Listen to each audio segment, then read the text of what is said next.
violences conjugales. C'est une proposition qui a été faite par la mairie, dont je me suis saisie très rapidement. Pareil, donc on a fait cette proposition. Dans le cadre de notre travail, on peut être amené à rencontrer des personnes concernées. Et puis même dans notre vie quotidienne, finalement, c'est ça qu'on a appris aussi aujourd'hui, finalement, c'est qu'il faut être acteur même au quotidien. C'est la collectivité qui nous a proposé de participer à cette formation. Et pour moi et pour le service, je trouvais ça très intéressant puisque j'ai eu l'occasion déjà de faire des formations sur les sujets des violences intrafamiliales et des violences conjugales.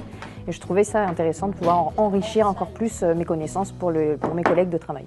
Alors nous, au niveau des apports qu'on a eus sur cette formation, c'est tout ce qui va être justement tout ce qui est relatif aux différents niveaux de violence sur les violences conjugales, puisqu'on n'a pas que des violences qui sont physiques, on va avoir des violences qui sont psychologiques, qui sont verbales, qui sont financières. En fait, il y a beaucoup de choses.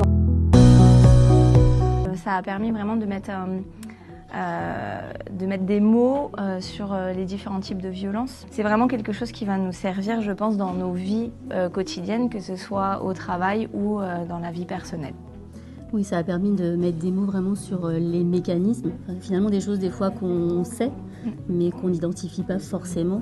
Aujourd'hui, on a pu vraiment axer sur ça, tout le langage non verbal aussi. On pourra dire, ok, c'est peut-être pas le bon jour, mais je suis là, vous pouvez revenir, on est disponible.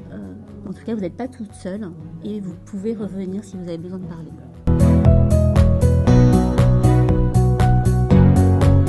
Parce qu'on va avoir constaté des violences physiques, on va avoir toute la procédure judiciaire qui va s'entamer derrière. Donc là, on a une démarche qui est bien spécifique et qui est mise en place. Après, plus dans l'accompagnement de la victime, où là, ça va être en effet très intéressant de soumettre avec les différents partenaires de la mairie, puisqu'on a à la fois le service social, on a les infirmières qui sont référentes dans ce domaine, on a également tout ce qui va être relatif à la mairie, en fait, avec des services différents qui vont pouvoir, mis bout à bout, en fait, nous mener à apporter une aide à la personne qui est victime de violence.